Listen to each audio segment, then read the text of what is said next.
Bom dia, turma. Como vocês estão? Tudo bem? Terça-feira linda em Goiânia, sol bacana. Bem, deem um like nesse vídeo, se inscrevam nesse canal e compartilhem esse vídeo, por favor. Também peço gentilmente que vocês me sigam lá no Instagram.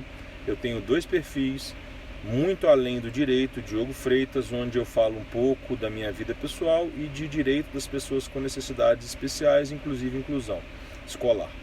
E eu tenho o perfil Dr. Diogo Freitas, que eu trato de direito material e processual do trabalho. Recentemente, sexta-feira, dia 7, eu fui ao TV Justiça gravar o programa Artigo 5º sobre direito das pessoas com necessidades especiais, principalmente autismo, e em especial a nova lei 13977 de 2020, de 8 de janeiro de 2020, que trata da identificação dos autistas. Eu tenho um filho autista, então por isso que eu falo das duas coisas. Além de eu ter um Instituto de Educação à Distância com cursos online que se chama IEAC. Se quiserem seguir também, quiserem ver homepage, etc. E também sou casado com uma terapeuta nessa área, então eu acabo falando das duas coisas. Tenho pós-graduação nessa área também. Mas enfim, eu sou um advogado especialista em direito material e processual do trabalho, com anos de advocacia nessa área, mestrado, tenho um doutorado incompleto em direitos sociais e pretendo, se Deus quiser, iniciar o programa de doutorado em direitos humanos da UFG aqui como aluno especial, se tudo der certo. Bem, vamos lá. Além das minhas 2 atividades, escritório de advocacia e IAC, e da minha atividade principal que eu gosto mais, que é pai, eu também sou professor, autor de livros, né? Eu tenho um outro livro pronto de autismo, mas ainda não diagramei, não mandei editar, etc. Mas eu tenho um livro chamado Vitimologia no Direito do Trabalho. Me sigam lá no Instagram que vocês vão saber um pouco mais. Hoje eu quero falar de estabilidade da gestante, essa garantia de emprego. A estabilidade da gestante tem previsão principalmente na súmula 244 do TST.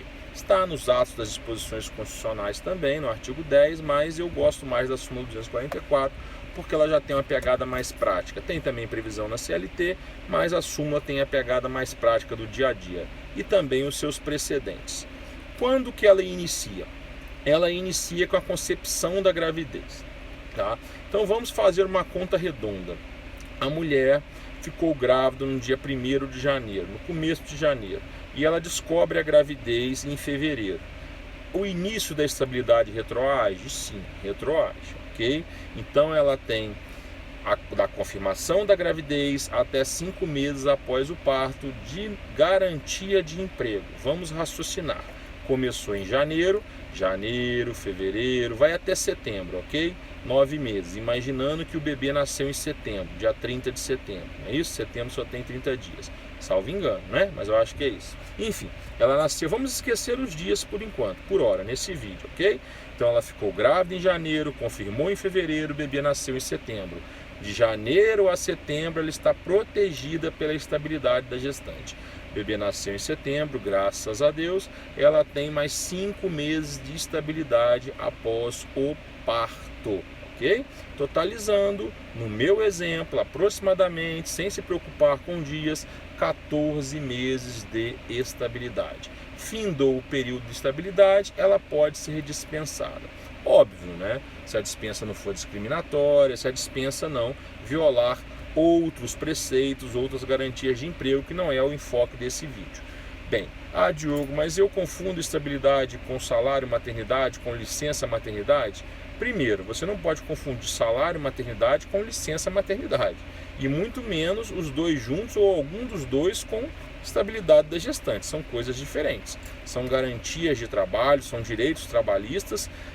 O salário maternidade também impede a dispensa, porque também é uma garantia de emprego, haja vista que o contrato está interrompido, ou suspenso, depende do entendimento, depende da natureza do vínculo, né? Uns dizem que se for trabalho doméstico o contrato está suspenso, mas enfim, também não quero entrar nessa discussão da suspensão e da interrupção do contrato de trabalho. O salário maternidade é outra coisa. Bom, salário maternidade é um período que a estabilidade, que a mulher fica sem trabalhar. É um período normalmente de 120 dias. Também não quero falar de período inferior, de 14 dias. No caso do natimorto, também não quero falar de período ampliado de 120 dias para 180 dias para as empresas que optam por alguns programas do governo, etc. Enfim, vamos nos ater aos 120 dias. Então, seguindo o meu exemplo, a mulher ficou grávida em janeiro, nasceu em setembro, mais 5 meses de estabilidade, outubro, novembro, dezembro, janeiro, fevereiro, não é isso? Então, deu 9 com 5, 14 meses, ok? Porque no meu exemplo, a mulher ficou grávida no dia 1º de janeiro, então janeiro entra na conta. De janeiro a dezembro, 2 meses, mais janeiro do ano seguinte, mais fevereiro do ano seguinte, deu os 14 meses de estabilidade, certo? 9 meses de gestação, mais 5 meses após o parto, 14. Janeiro de 2020 a fevereiro de 2021, do dia 1º de janeiro ao último dia do mês de janeiro, deu os 14 meses. Bem, sem nos preocupar com os dias, sem nos preocupar com alguma questão que pode surgir aí como férias, etc. Só preso a esse exemplo simples, arredondado, para ficar claro na cabeça de vocês. Ok, dentro desse período de estabilidade, um mês após a criança nascer, lá no dia 1º de setembro, essa nossa empregada sai do trabalho de licença, ou seja, salário maternidade, para gozar o benefício salário maternidade, certo? Então, ela deixa de trabalhar e continua recebendo. E aí, ela fica 30 dias antes da criança nascer, a criança nasceu, depois ela fica mais 90, porque o benefício salário maternidade, a licença maternidade, são de 120 dias. Então ela ficou 30 em setembro antes da criança nascer e mais 90 após a criança nascer, outubro, novembro e dezembro, certo? Ela ficou grávida em janeiro, ficou sabendo em fevereiro, em começo de setembro ela saiu de licença maternidade, final de setembro a criança nasceu, ok? No final de dezembro, comecinho de janeiro, ela volta da licença maternidade e no final de fevereiro, começo de março do ano seguinte, que é 2021 no nosso exemplo, acaba a estabilidade, certo? Não confundir uma coisa com outra. Ah, Diogo, vamos pegar essa súmula então do final para o começo. Vamos, sem problemas. Nos contratos a prazo determinado, ela tem direito a essa estabilidade? Tem direito à estabilidade. Durante o período do aviso prévio, ela tem direito a essa estabilidade? Tem direito a essa estabilidade, ok? Bem, nos contratos temporários da Lei 6.019 de 74, por exemplo, há uma divergência. Já há entendimentos que no contrato temporário não há essa estabilidade, ok? Bem, o desconhecimento gravídico do empregador afasta o direito à estabilidade, voltando lá no começo da súmula agora, deixando o inciso 2 para o final, no meio, né? Que tá, o inciso 2 está no meio. Não afasta, tá? Não é porque a empregada não sabe da gravidez e foi dispensada que não vai ter direito à reintegração com a devida estabilidade.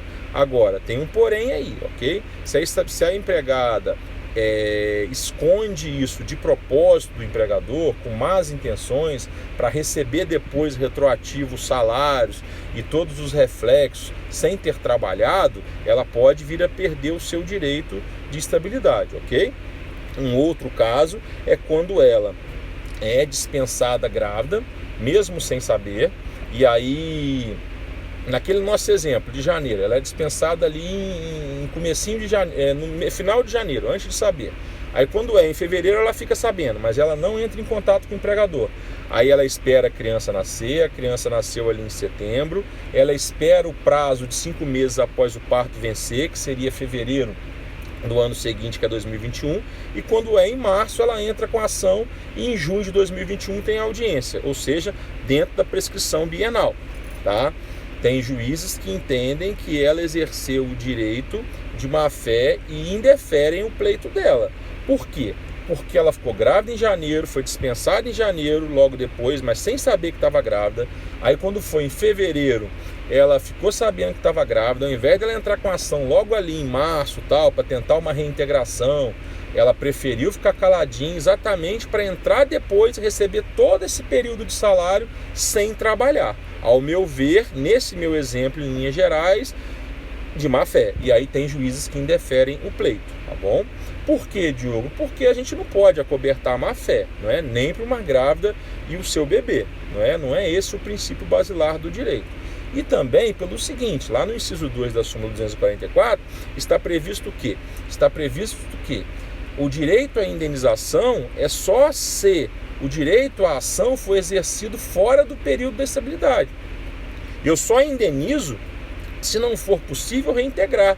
O primordial nas estabilidades, sejam elas quais forem, inclusive da gestante, é o emprego, é reintegrar e não indenizar. A indenização é somente nos casos que não é possível reintegrar. E quando que não é possível reintegrar?